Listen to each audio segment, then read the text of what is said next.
मृतक भोज मुंशी प्रेमचंद द्वारा लिखित कहानी। सेठ रामनाथ ने रोगशैया पर पड़े पड़े निराशापूर्ण दृष्टि से अपनी स्त्री सुशीला की ओर देखकर कहा, मैं बड़ा अभागा हूँ शीला। मेरे साथ तुम्हें सदैव ही दुख भोगना पड़ा। जब घर में कुछ न था तो रात दिन गृहस्थी के धंधों और बच्चों के लिए मरती थीं। जब जरा कुछ संभला और तुम्हारे आराम करने के दिन आए तो यूं छोड़े चले जा रहा हूँ। आज तक मुझे आशा थी पर आज वह आशा टूट गई। देखो शीला, रोवो मत। संसार में सभी मरते हैं, कोई 2 साल आगे, कोई 2 साल पीछे। अब गृहस्थी का भार तुम्हारे ऊपर है। मैंने रुपए नहीं छोड़े, लेकिन जो कुछ है उससे तुम्हारा जीवन किसी तरह कट जाएगा। ये राजा क्यों रो रहा है? सुशीला ने आंसू पोंछ कर कहा, जिद्दी हो गया है और क्या। आज सवेरे से रट लगाए हुए है कि मैं मोटर लूँगा। 50 रुपये से कम की आएगी मोटर? सेठ जी को इधर कुछ दिनों से दोनों बालकों पर बहुत स्नेह हो गया था। बोले, तो मंगा दो ना एक। बेचारा कब से रो रहा है। क्या क्या अरमान दिल में थे, सब धूल में मिट गए। रानी के लिए बिलायती गुड़िया भी मंगा दो। दूसरों के खिलौने देखकर तरसती रहती है। जिस धन को प्राणों से भी प्रिय समझा वह अंत को डॉक्टरों ने खाया। बच्चे मुझे क्या याद करेंगे कि बाप था। अभागे बाप ने तो धन को लड़के लड़की से प्रिय समझा, कभी पैसे की चीज भी लाकर नहीं दी। अंतिम समय जब संसार की असारता कठोर सत्य बनकर आंखों के सामने खड़ी हो जाती है तो जो कुछ न किया उसका खेद और जो कुछ किया उस पर पश्चाताप मन को उदार और निष्कपट बना देता है। सुशीला ने राजा को बुलाया और उसे छाती से लगाकर रोने लगी। वह मातृ स्नेह जो पति की कृपणता से भीतर ही भीतर तड़प कर रह जाता था, इस समय जैसे खौल उठा। लेकिन मोटर के लिए रुपए कहाँ थे? सेठ जी ने पूछा, मोटर लोगे बेटा? अपनी अम्मा से रुपए लेकर भैया के साथ चले जाओ, खूब अच्छी मोटर लाना। राजा ने माता के आंसू और पिता का ये स्नेह देखा तो उसका बाल हाथ जैसे पिघल गया। बोला, अभी नहीं लूँगा। सेठ जी ने पूछा, क्यों? जब आप अच्छे हो जाएंगे तब लूँगा। सेठ जी फूट फूट कर रोने लगे। तीसरे दिन सेठ रामनाथ का देहांत हो गया। धनी के जीने से दुख बहुतों को होता है, सुख थोड़ों को। उनके मरने से दुख थोड़ों का होता है और सुख बहुतों को। महाब्राह्मणों की मंडली अलग सुखी है, पंडित जी अलग खुश हैं और शायद बिरादरी के लोग भी प्रसन्न हैं, इसलिए कि एक बराबर का आदमी कम हुआ, दिल से एक कांटा दूर हुआ।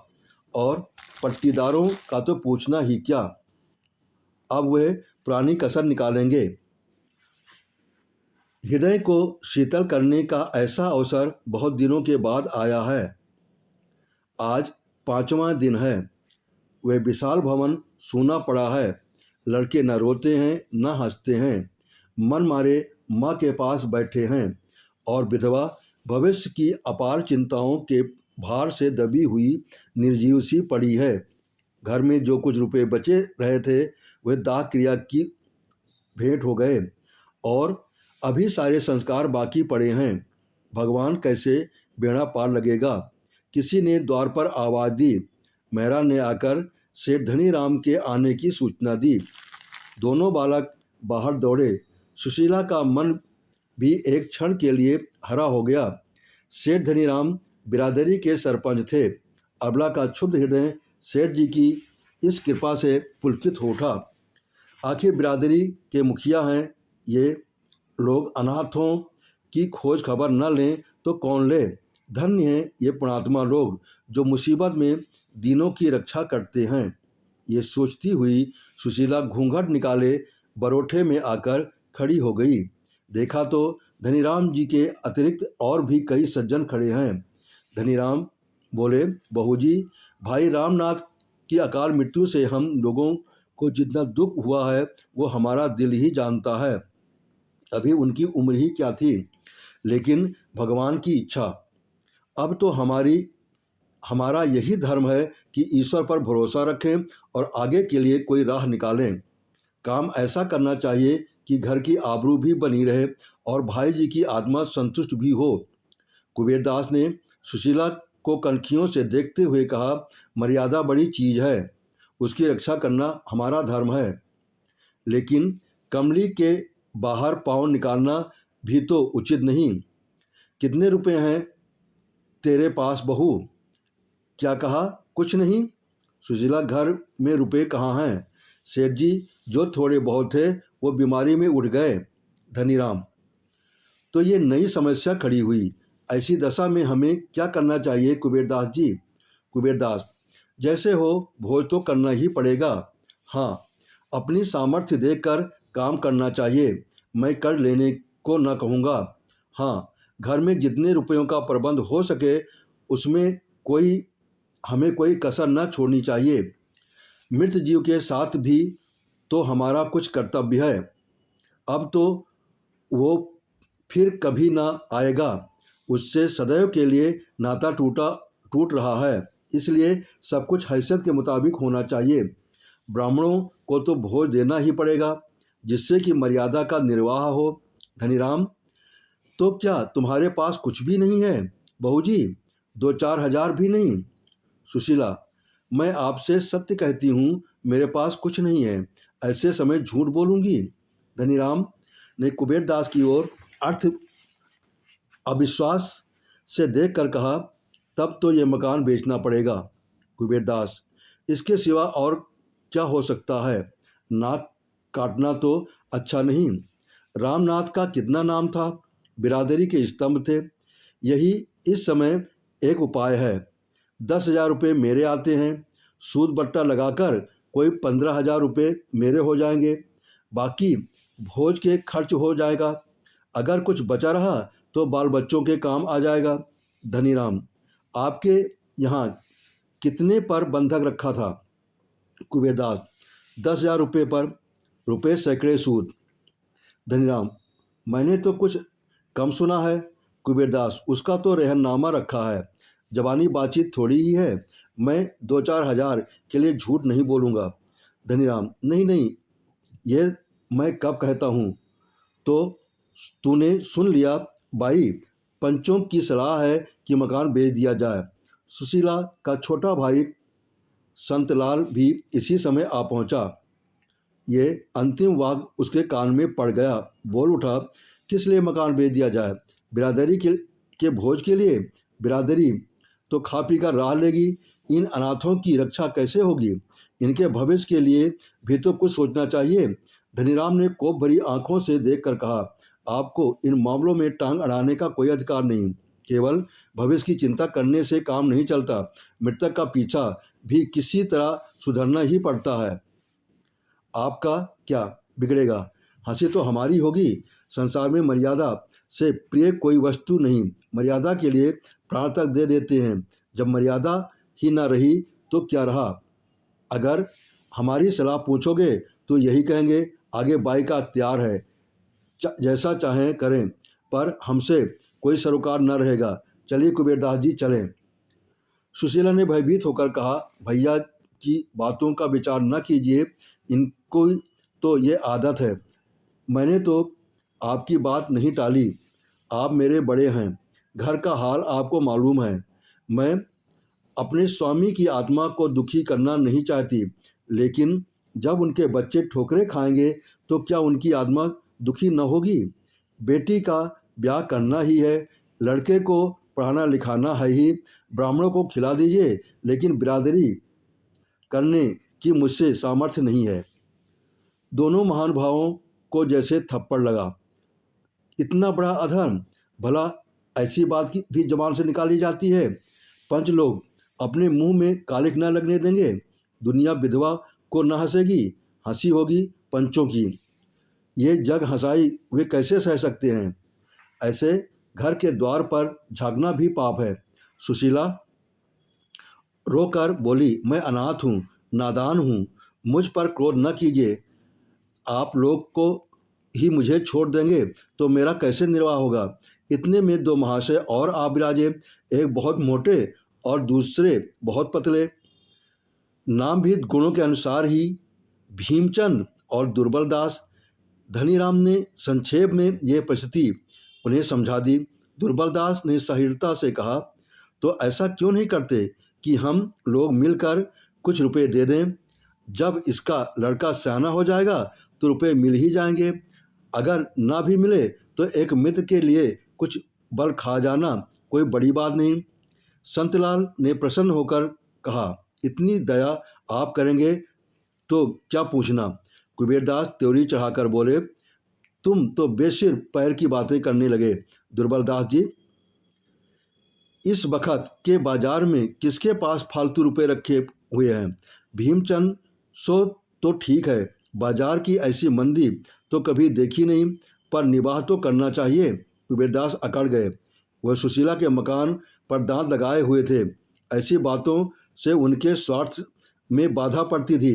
वो अपने रुपए अब वसूल करके छोड़ेंगे। भीमचंद ने उन्हें किसी तरह सचेत किया, लेकिन भोज तो देना ही पड़ेगा। उस कर्तव्य का पालन न करना समाज की नाक काटना है। सुशीला ने दुर्बलदास से सहिष्णुता का आभास देखा। उनकी ओर दीन नेत्रों से देखकर बोली, मैं आप लोगों से बाहर थोड़े ही हूँ, आप लोग मालिक हैं, जैसा उचित समझें वैसा करें। दुर्बलदास, मेरे पास कुछ थोड़े बहुत गहने तो होंगे भाई। हाँ, गहने हैं, आधे तो बीमारी में बिक गए, आधे बचे हैं। सुशीला ने सारे गहने लाकर पंचों के सामने रख दिए। पर ये तो मुश्किल से 3,000 के में उठेंगे।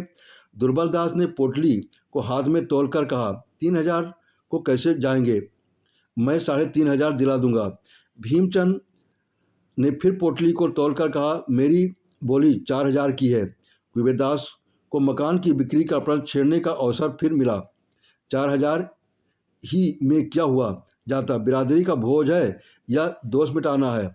बिरादरी में कम से कम 10,000 का खर्चा है, मकान तो निकालना ही पड़ेगा। संतलाल ने होंठ चबाकर कहा, मैं कहता हूँ आप लोग क्या इतने निर्दयी हैं। आप लोगों को अनाथ बालकों पर भी दया नहीं आती। क्या उन्हें रास्ते का भिखारी बना कर छोड़ेंगे। लेकिन संतलाल की फरियाद पर किसी ने ध्यान न दिया। मकान की बातचीत अब नहीं टाली जा सकती। बाजार मंदा है, 30,000 में बेसी नहीं मिल सकते। 15,000 तो कुबेरदास के हैं, 5,000 बचेंगे, 4,000 गहनों से आ जाएंगे। इस तरह 9,000 में बड़ी किफ़ायत से ब्रह्मभोज और बिरादरी भोज दोनों निपटा दिए जाएंगे। सुशीला ने दोनों बालकों को सामने करके करबद्ध होकर कहा, पंचों, मेरे बच्चों का मुंह देखिए। मेरे घर में जो कुछ है वो अब सब ले लीजिए, लेकिन मकान छोड़ दीजिए। मुझे कहीं ठिकाना ना मिलेगा। मैं आपके पैरों पड़ती हूँ, मकान इस समय ना बेचें। इस मूर्खता का जवाब दिया जाए। पंच लोग तो खुद चाहते थे कि मकान न बेचना पड़े। उन्हें अनाथों से कोई दुश्मनी नहीं थी, किंतु बिरादरी का भोज और किस तरह किया जाए। अगर विधवा कम से कम 5,000 रुपये का जुगाड़ और कर दे तो मकान बच सकता है, पर वो ऐसा नहीं कर सकती, तो मकान बेचने के सिवा और कोई उपाय नहीं। कुबेर ने अंत में कहा, देख भाई, बाजार की दशा इस समय खराब है। रुपये किसी के उधार नहीं मिल सकते। बाल बच्चों के भाग में लिखा होगा तो भगवान और किसी होले दे देगा। हीले रोजी बहाने मौत। बाल बच्चों की चिंता मत कर, भगवान जिसको जन्म देते हैं उसकी जीविका की जुगत पहले ही कर देते हैं। हम तुझे समझाकर हार गए। अगर तू अब भी अपना हट न छोड़ेगी तो हम बात भी न पूछेंगे। फिर यहाँ तेरा रहना मुश्किल हो जाएगा। शहर वाले तेरे पीछे पड़ जाएंगे। विधवा सुशीला अब और क्या करती। पंचों से लड़कर वो कैसे रह सकती थी। पानी में रहकर मगर से बैर कौन कर सकता है। घर में जाने के लिए उठी पर वहीं मूर्छित होकर गिर पड़ी। अभी तक आशा संभाले हुई थी। बच्चों के पालन पोषण में वह अपना वैधव्य भूल सकती थी, पर अब तो अंधकार था चारों ओर। सेठ रामनाथ के मित्रों का उनके घर पर पूरा अधिकार था। मित्रों का अधिकार न हो तो किसका हो, स्त्री कौन होती है जब वह इतनी मोटी सी बात नहीं समझ सकती कि बिरादरी करना और धूमधाम से दिल खोल कर करना लाजमी बात है, तो उससे और कुछ कहना व्यर्थ है। गहने कौन खरीदे? भीमचंद 4,000 दाम लगा चुके थे, लेकिन अब उन्हें मालूम हुआ कि उनसे भूल हुई है। दुर्बल दास ने 3,000 रुपये लगाए थे, इसलिए सौदा इन्हीं के साथ हुआ। इस बात पर दुर्बल दास और भीमचंद में तकरार भी हो गई, लेकिन भीमचंद को मुंह की खानी पड़ी। न्याय दुर्बल के पक्ष में था। धनीराम ने कटाक्ष किया, बोला, दुर्बल दास, माल तो ले जाते हो, पर 3,000 के बेशी का है। मैं नीति की हत्या न होने दूंगा। कुबेरदास बोले, अजी तो घर में ही तो है, कहीं बाहर तो नहीं गया। एक मित्रों की दावत हो जाएगी। इस पर चारों महानुभाव हंसे। इस काम से फुर्सत पाकर अब मकान का प्रश्न उठा। कुबेरदास 30,000 देने को तैयार थे, पर कानूनी कार्रवाई के लिए बिना संदेह की गुंजाइश थी। ये गुंजाइश क्यों कर रखा जाए? एक दलाल बुलाया गया। नाटा सा आदमी था, पोपला मुंह, कोई 50 की अवस्था। नाम था चोखेलाल। कुबेरदास ने कहा, चोखेलाल जी, ये हमारी 30 साल की दोस्ती है। आदमी क्या रत्न है। भीमचंद, देखो चोखेलाल, हमें यह मकान बेचना है, इसके लिए कोई अच्छा ग्राहक लाओ, तुम्हारी दलाली पक्की। कुबेरदास, बाजार का हाल अच्छा नहीं है, लेकिन फिर भी हमें ये तो देखना पड़ेगा कि रामनाथ के बाल बच्चों को टोटा न हो। कान में 30 के आगे न जाना। भीमचंद, देखिए कुबेरदास, ये अच्छी बात नहीं है। कुबेरदास, तो मैं क्या कर रहा हूँ? मैं तो यही कह रहा हूँ कि अच्छे दाम लगवाना। चोखेलाल, आप लोगों को मुझसे ये कहने की ज़रूरत नहीं, मैं अपना धर्म समझता हूँ। रामनाथ जी मेरे मित्र थे, मुझे ये भी मालूम है कि इस मकान के बनवाने में 1 लाख से कम एक पाई भी नहीं लगी थी, लेकिन बाजार का हाल क्या आप लोगों से छिपा है। इस समय इसके 25,000 से बेशी नहीं मिल सकते। सुबीते से तो कोई ग्राहक में 10-5,000 और मिल जाएंगे, लेकिन इस समय तो कोई ग्राहक भी मुश्किल से मिलेंगे। लो दही और लाओ, दही की बात है। धनीराम, 25,000 रुपये तो बहुत कम है भाई, और न सही 30,000 रुपये तो करा दो। चोखेलाल, 30,000 क्या, मैं तो 40,000 करा दूँ, पर कोई ग्राहक तो मिले। आप लोग कहते हैं तो मैं 30,000 रुपये की बातचीत करूँगा। धनीराम, जब 30,000 में ही देना है तो कुबेरदास जी ही क्यों न ले लें। इतना सस्ता माल दूसरों को क्यों दिया जाए। कुबेरदास, आप सब लोगों की राय हो तो ऐसा ही कर लिया जाए। धनीराम ने हाँ हाँ करके हामी भरी। भीमचंद मन में ऐड कर रह गए। यह सौदा भी पक्का हो गया। आज ही वकील ने बैनामा लिखा, तुरंत रजिस्ट्री भी हो गई। सुशीला के सामने बैनामा लाया गया तो उनके एक ठंडी सांस ली और सजल नेत्रों से उस पर हस्ताक्षर कर दिए। अब उसे उसके सिवा और कोई शरण नहीं है। बेवफा मित्र की भांति ये घर भी सुख के दिनों में साथ देकर दुख के दिनों में उसका साथ छोड़ रहा है।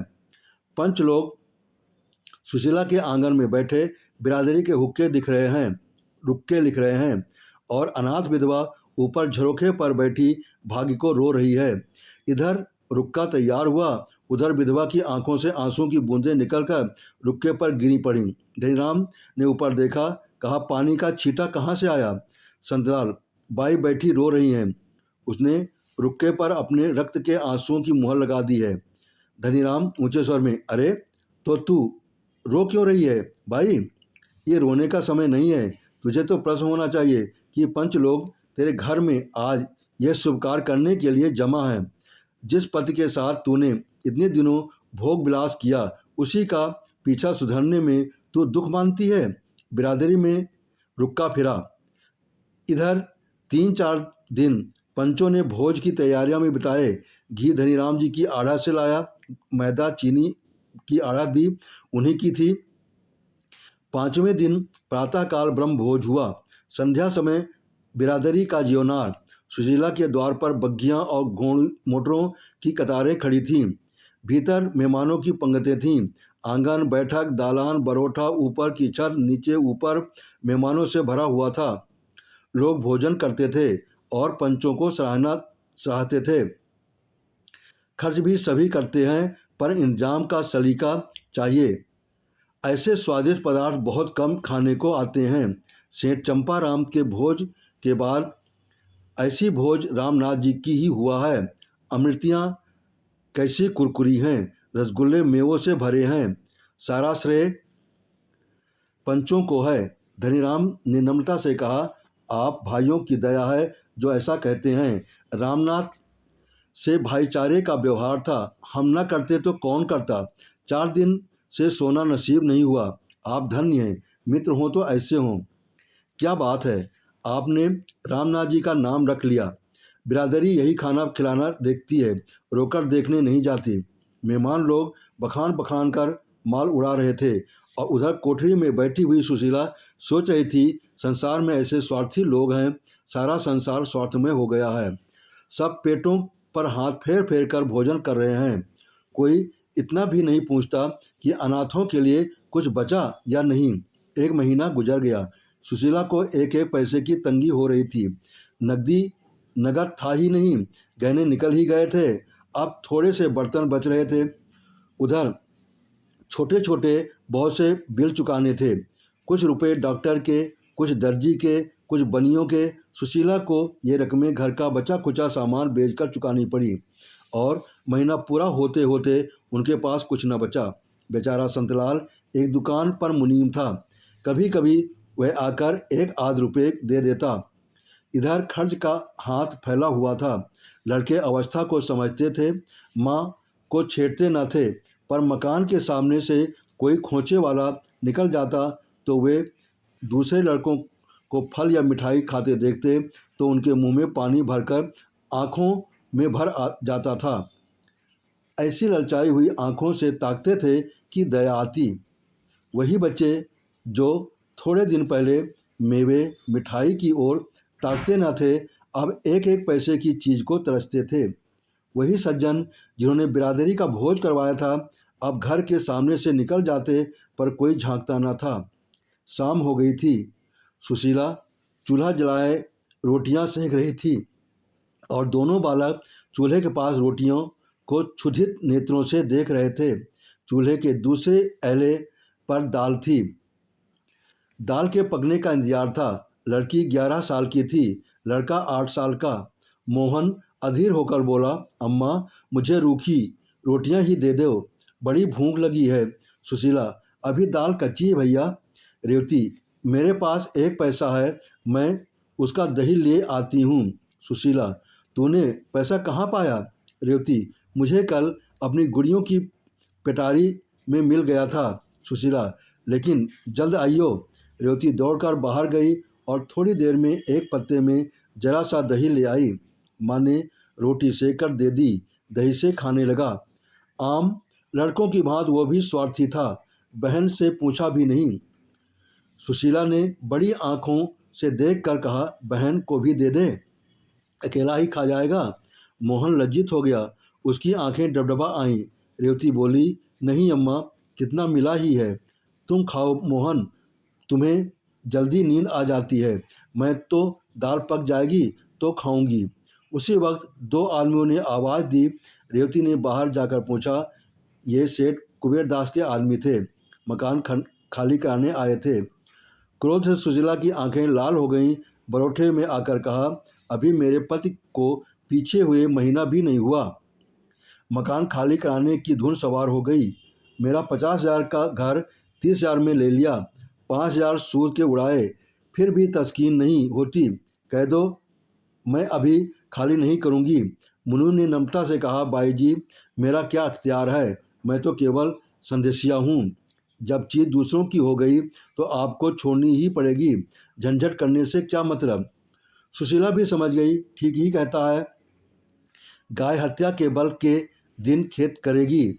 नर्म होकर बोली, सेठ जी से कहो मुझे 10-5 दिन का मोहलत दें, लेकिन नहीं कुछ मत कहो। क्यों 10-5 दिन के लिए किसी का एहसान लूँ? मेरे भाग में इस घर में रहना लिखा होता तो निकलता ही क्यों? मुनीम ने पूछा, तो कल सवेरे तक खाली हो जाएगा? सुशीला, हाँ हाँ कहती तो हूँ, लेकिन सवेरे तक क्यों, मैं अभी खाली किए देती हूँ। मेरे पास कौन सा बड़ा सामान ही है। तुम्हारे सेठ जी का रात भर का किराया मारा जाएगा। जाकर ताला वाला लाओ, और या लाए हो? मुनीम, ऐसी क्या जल्दी है भाई, कल सावधानी से खाली कर दीजिएगा। सुशीला, कल का झगड़ा क्या रखूं मुनीम जी, आप जाइए ताला लाकर डाल दीजिए। यह कहती हुई सुशीला अंदर गई, बच्चों को भोजन कराया, एक रोटी आप किस तरह निगली, बर्तन धोए, फिर एक एक्का मंगवाकर उस पर अपना मुख्तसर सामान लादा और भारी हृदय से उस घर से हमेशा के लिए विदा हो गई। जिस वक्त वो घर बनवाया गया था, मन में कितनी उमंगें थीं। उसके प्रवेश में कई हजार ब्राह्मणों का भोज हुआ था। सुशीला को इतनी दौड़ धूप करनी पड़ी थी कि वह महीने भर बीमार रही थी। इसी घर में उसके 2 लड़के मरे थे, यहीं उसका पति मरा था। मरने वालों की स्मृतियों ने उसकी एक एक ईंट को पवित्र कर दिया था। एक एक पत्थर मानो उसके हर्ष से, खुशी और शोक से दुखी होता था। वह घर आज उससे छूटा जा रहा है। उसने रात एक पड़ोसी के घर में काटी और दूसरे दिन 10 रुपये महीने पर एक गली में दूसरा मकान ले लिया। इस नए कमरे में इन अनाथों ने 3 महीने जिस कष्ट से काटे, वो समझने वाले ही समझ सकते हैं। भला हो बेचारे संतलाल का, वो 10-5 रुपये से मदद कर दिया करता था। अब सुशीला दरिद्र घर की होती तो पिसाई करती, कपड़े सीती, किसी के घर में टहल करती, पर जिन कामों को बिरादरी नीचा समझती है उनका सहारा कैसे लेती। नहीं तो लोग कहते ये सेठ रामनाथ की स्त्री है, उस नाम की भी तो लाज रखनी थी। समाज के चक्रव्यूह से किसी तरह से छुटकारा नहीं होता। लड़की के 2-1 गहने बच रहे थे, वो भी बिक गए। जब रोटियों ही के लाले थे तो घर का किराया कहाँ से आता। 3 महीने बाद घर का मालिक उसी बिरादरी का एक प्रतिष्ठित व्यक्ति था और जिसने मृतक भोज को खूब बढ़ चढ़कर हाथ मारे थे, अधीर हो उठा। बेचारा कितना धैर्य रखता। 30 रुपये का मामला है, रुपये 8 आने की बात नहीं। इतनी बड़ी रकम नहीं छोड़ी जाती। आखिर एक दिन सेठ जी ने आकर लाल लाल आंखें करके कहा, अगर तू किराया नहीं दे सकती तो घर खाली कर दे। मैंने बिरादरी के नाते इतनी मुरव्वत की, अब किसी तरह काम नहीं चल सकता। सुशीला बोली, सेठ जी, मेरे पास रुपए होते तो पहले आपका किराया देकर तब पानी पीती। आपने इतनी मुरव्वत की, इसके लिए मेरा सिर आपके चरणों पर है, लेकिन अभी मैं बिल्कुल खाली हाथ हूँ।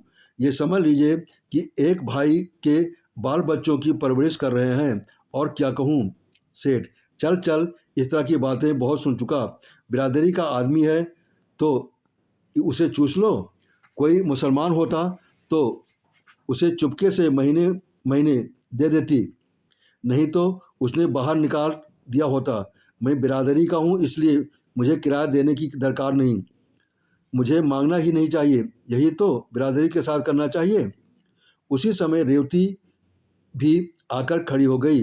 सेठ जी ने उसे सिर से पांव तक देखा, तब किसी कारण से बोले, अच्छा ये लड़की तो सयानी हो गई है, कहीं इसकी सगाई की बातचीत नहीं की। रेवती तुरंत भाग गई। सुशीला ने इन शब्दों में आत्मीयता की झलक पाकर पुलकित कंठ से कहा, अभी तो कहीं बातचीत नहीं हुई है। सेठ जी, घर का किराया तक तो अदा नहीं कर सकती, सगाई क्या करूंगी फिर, अभी छोटी भी तो है। सेठ जी तुरंत शास्त्रों के आधार दिया, कन्याओं के विवाह की यही अवस्था है, धर्म को कभी नहीं छोड़ना चाहिए। किराए की कोई बात नहीं है, हमें क्या मालूम था कि सेठ रामदास के परिवार की ये दशा है। सुशीला, तो आपकी निगाह में कोई अच्छा वर है? ये तो आप जानते ही हैं, मेरे पास लेने देने को कुछ नहीं है। झाबरमल इस इन सेठ की यही नाम था। लेने देने का कोई झगड़ा नहीं होगा भाई जी। ऐसा घर है कि लड़की आजीवन सुखी रहेगी, लड़का भी उसके साथ रह सकता है। कुल का सच्चा, हर तरह से संपन्न परिवार है। हाँ, वो दोहाजू है। सुशीला, उम्र अच्छी होनी चाहिए, दोहाजू होने से क्या होता है, झाबरमल उम्र भी कुछ ज़्यादा नहीं, अभी 40वां ही साल है उसका, पर देखने में अच्छा हिष्ट-पुष्ट है। मर्द की उम्र उसका भोजन है। बस ये समझ लो कि परिवार का उद्धार हो जाएगा। सुशीला ने अनिच्छा के भाव से कहा, अच्छा, मैं सोचकर जवाब दूंगी, एक बार मुझे दिखा देना। झाबरमल, दिखाने की कहीं नहीं जाना है भाई, वो तो मेरे सामने ही खड़ा है। सुशीला ने घृणापूर्ण नेत्रों से उसकी ओर देखा। वो 50 साल के बुढ़े की ये हवस, छाती का मांस लटक कर नाभि तक आ पहुंचा है, फिर भी विवाह की धुन सवार है। ये दुष्ट समझता है कि प्रलोभनों में पड़कर मैं अपनी लड़की उससे गले बांध दूंगी। वो अपनी बेटी को आजीवन कुंवारी रखेगी, पर ऐसे मृतक से विवाह करके उसका जीवन रुख नष्ट न करेगी। पर उसने अपने क्रोध को शांत किया। समय का फेर है, नहीं तो ऐसों को उससे ऐसा प्रस्ताव करने का साहस ही नहीं होता। बोली, आपकी इस कृपा के लिए आपको धन्यवाद देती हूँ सेठ जी, पर मैं कन्या का विवाह आपसे नहीं कर सकती। झाबरमल, तो और क्या तू समझती कि तेरी कन्या के लिए बिरादरी के लिए का कोई कुमार मिल जाएगा? सुशीला, तेरी लड़की कुंवारी रहेगी, मेरी लड़की कुंवारी रहेगी। झाबरमल, और राम जी के नाम रामनाथ नाम को कलंकित करेगी। सुशीला, तुम्हें मुझसे ऐसी बातें करते लाज नहीं आती? नाम के लिए घर खोया, संपत्ति खोई, पर कन्या कुएं में नहीं डुबा सकती। झाबरमल, तो मेरा घर किराया दे दे। सुशीला, अभी मेरे पास रुपए नहीं है। झाबरमल ने भीतर घुसकर गृहस्थ की एक एक वस्तु निकालकर गली में फेंक दी। घड़ा फूट गया, मटके टूट गए, संदूक के कपड़े बिखर गए। सुशीला तटस्थ खड़ी अपने अधीन की एक क्रूर कीड़ा देखती रही।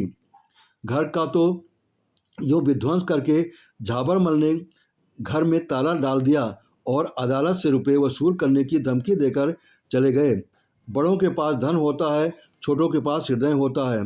धन से बड़े बड़े व्यापार होते हैं, बड़े बड़े महल बनते हैं, नौकर चाकर होते हैं, सवारी शिकारी होती है, हृदय में संवेदना होती है, आंसू निकलते हैं। उसी मकान से मिली हुई एक साग भाजी बेचने वाली खटकिन की दुकान थी। वृद्धा विधवा निपुती स्त्री थी। बाहर से आग, भीतर से पानी। झाबरमल को सैकड़ों सुनाई और सुशीला की एक एक चीज उठाकर अपने घर में ले गई। मेरे घर में रहो बहू, मुरव्वत में आ गई, नहीं तो उसकी मुझे उखाड़ लेती।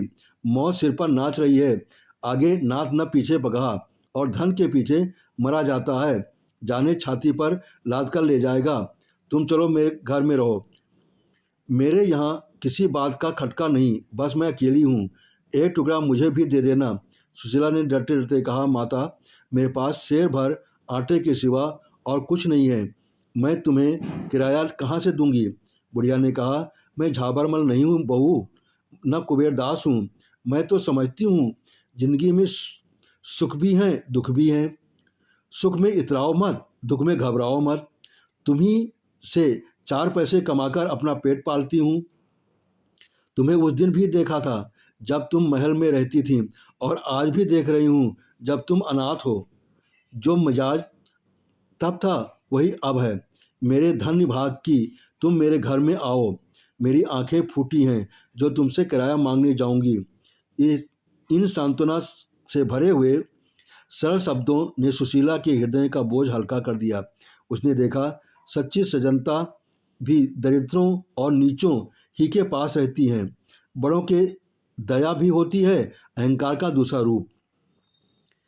इस खटकिन के साथ रहते हुए सुशीला को 6 माह हो गए थे। सुशीला का उससे दिन दिन स्नेह बढ़ता जाता था।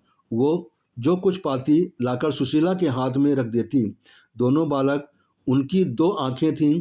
मजाल न थी कि पड़ोस का कोई आदमी उन्हें कौड़ी आंखों से देख ले। बुढ़िया दुनिया सिर पर उठा लेती। संतलाल हर महीने कुछ न कुछ दे दिया करता था। इससे छोटी रोटी दाल चली जाती थी। कार्तिक का महीना था, ज्वर का प्रकोप हो रहा था। मोहन एक दिन खेलता कूदता बीमार पड़ गया और 3 दिन तक अचेत पड़ा रहा। ज्वर इतनी जोर का था कि पास खड़े रहने की लपट सी निकलती थी। बुढ़िया ओझे सैनों के पास दौड़ती फिरती थी, पर ज्वर उतरने का नाम न लेता था। सुशीला को भय हो रहा था कि टाइफाइड है, इससे उसके प्राण सूख रहे थे। चौथे दिन उसने रेवती से कहा, बेटी, तूने कड़े बड़े पंच जी का घर तो देखा है, जाकर उनसे कह बीमार भैया बीमार है, कोई डॉक्टर भेज दें। रेवती को कहने भर की देरी थी। दौड़ती हुई सेठ कुबेरदास जी के पास गई। कुबेरदास बोले, डॉक्टर की फीस 16 रुपये है, तेरी माँ दे देगी? रेवती ने निराश होकर कहा, अम्मा के पास रुपये कहाँ हैं? कुबेरदास, तो फिर किस मुंह से मेरे डॉक्टर को बुलाती है? तेरा मामा कहाँ है? उसे जाकर कहे सेवा समिति से कोई डॉक्टर बुला ले जाए, नहीं तो खैराती अस्पताल में क्यों नहीं लड़के को ले जाती? या अभी वही पुरानी बू समाई हुई है? कैसी मूर्ख स्त्री है, घर में टका नहीं और डॉक्टर का हुक्म लगा दिया। समझती होगी फीस पंच जी दे देंगे। पंच जी क्यों फीस दें? बिरादरी का धन धर्म कार्य लिए हैं, यूँ उड़ाने के लिए नहीं है। रेवती माँ के पास लौटी, पर जो कुछ सुना था उससे न कह सकी। घाव पर नमक क्यों छिड़के? बहाना कर दिया, बड़े पंच जी कहीं गए हैं। सुशीला को मुनीम से क्यों नहीं कहा, यहाँ क्या कोई मिठाई खाए जाता था? जो दौड़ी चली आई। इसी वक्त संतलाल एक वैद्य जी को लेकर आ पहुँचा। वैद्य जी भी एक दिन आकर दूसरे दिन न लौटे। सेवा समिति के डॉक्टर भी 2 दिन बड़ी मिन्नतें में आए, फिर उन्हें भी अवकाश न रहा और मोहन दशा दिनों दिन बिगड़ती जाती थी। महीना बीत गया, पर ज्वर ऐसा चढ़ा कि एक क्षण के लिए भी न उतरा। उसका चेहरा इतना सूख गया था कि देखकर दया आती थी। न कुछ बोलता न कहता, यहाँ तक कि करवट भी न बदल सकता था। पड़े पड़े देह की खाल फट गई थी, सिर के बाल गिर गए थे, हाथ पांव लकड़ी हो गए। संदाल काम से छुट्टी पाता तो आ जाता, पर इससे क्या होता? तीमारदारी दवा तो नहीं है। एक दिन संध्या समय उसके हाथ ठंडे हो गए, माता के प्राण पहले ही सूखे गए थे। ये हाल देखकर रोने पीटने लगी। मिन्नतें तो बहुतेरी हो चुकी थीं। रोती हुई मोहन की खाट के 7 फेरे करके हाथ बांधकर बोली, भगवान, यही मेरे जन्म की कमाई है। अपना सर्वस्व खोकर भी मैं बालक को छाती से लगाए हुए संतुष्ट थी, लेकिन ये चोट न सही जाएगी। तुम इसे अच्छा कर दो, इसके बदले मुझे उठा लो, बस मैं यही दया चाहती हूँ। दयामय, संसार के रहस्य को कौन समझ सकता है? क्या हम में से बहुतों को ये अनुभव नहीं कि जिस दिन हमने बेईमानी करके कुछ रकम उड़ाई, उसी दिन उस रकम का दुगना नुकसान हो गया। सुशीला को उसी दिन रात को ज्वर आ गया और उसी दिन मोहन का ज्वर उतर गया। बच्चे की सेवा शुश्रूषा में आधी तो यूं ही रह गई थी। इस बीमारी ने ऐसा जकड़ा कि फिर न छोड़ा। मालूम नहीं देवता बैठे सुन रहे थे या क्या। उसकी यातना अक्षरशः पूरी हुई। 15वें दिन मोहन चारपाई से उठकर माँ के पास आया और उसकी छाती पर सिर रखकर रोने लगा। माता ने उसके गले में बाहें डालकर उसे छाती से लगा लिया और बोली, क्यों रोते हो बेटा? मैं अच्छी हो जाऊंगी। अब मुझे क्या चिंता? भगवान पालने वाले हैं, वही तुम्हारे रक्षक हैं, वही तुम्हारे पिता हैं। अब मैं सब तरफ से निश्चिंत हूँ, जल्द अच्छी हो जाऊंगी। मोहन बोला, जिया तो कहती है अम्मा अब ना अच्छी होंगी। सुशीला ने बालक का चुंबन लेकर कहा, जिया पगली है, उसे कहने दो, मैं तुम्हें छोड़कर कहीं ना जाऊंगी, मैं सदा तुम्हारे साथ रहूंगी। हाँ, जिस दिन तुम कोई अपराध करोगे, उसी का कोई चीज़ उठा लाओगे, उसी दिन मैं मर जाऊंगी। मोहन ने प्रसन्न होकर कहा, तो तुम मेरे पास से कभी नहीं जाओगी माँ? सुशीला ने कहा, कभी नहीं बेटा, कभी नहीं। उसी रात को दुख और विपत्ति की मारी हुई वो अनाथ विधवा दोनों अनाथ बालकों को भगवान को पर छोड़कर परलोक सिधार गई। इस घटना को 3 साल हो गए। मोहन और रेवती दोनों उसी वृद्धा के पास रहते हैं। बुढ़िया माँ तो नहीं है, लेकिन माँ से बढ़कर है।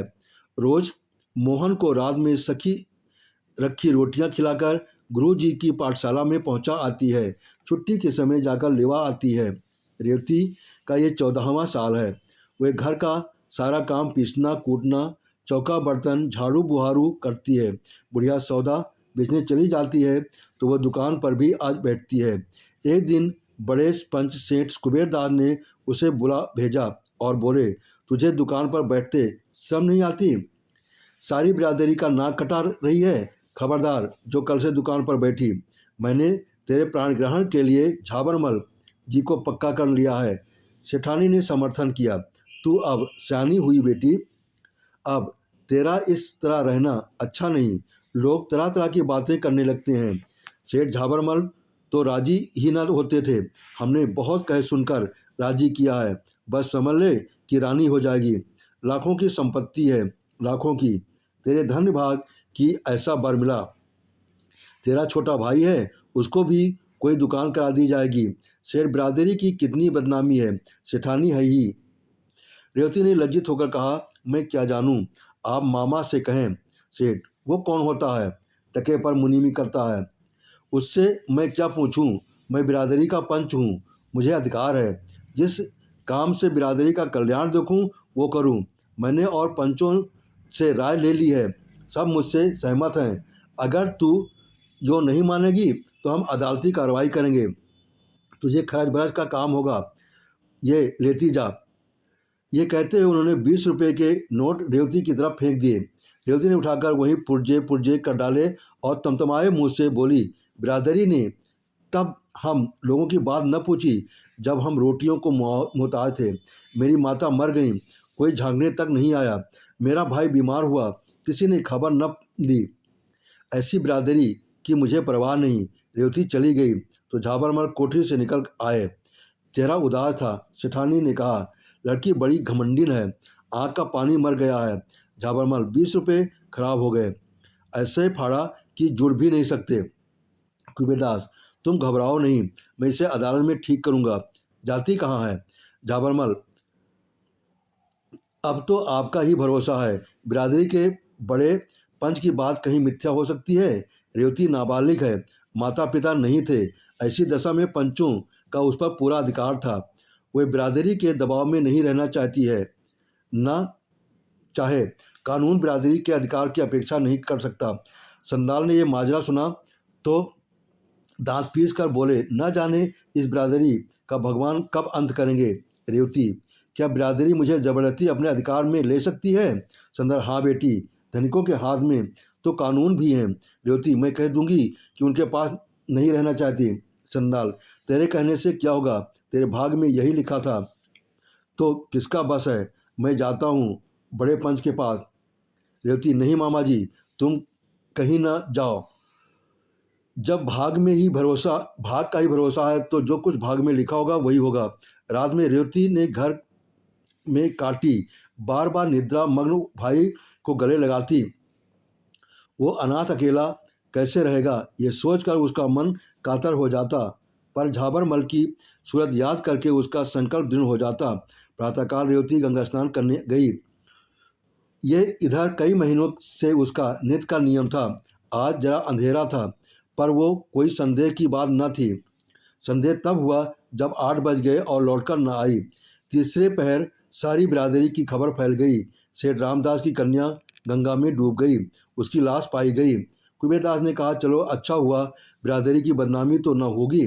झाबरमल ने दुखी मन से कहा, मेरे लिए अब कोई और उपाय कीजिए। उधर मोहन सिर पीट पीट कर रो रहा था और बुढ़िया उसे गोद में लिए समझा रही थी, बेटा, उस देवी के लिए क्यों रोते हो?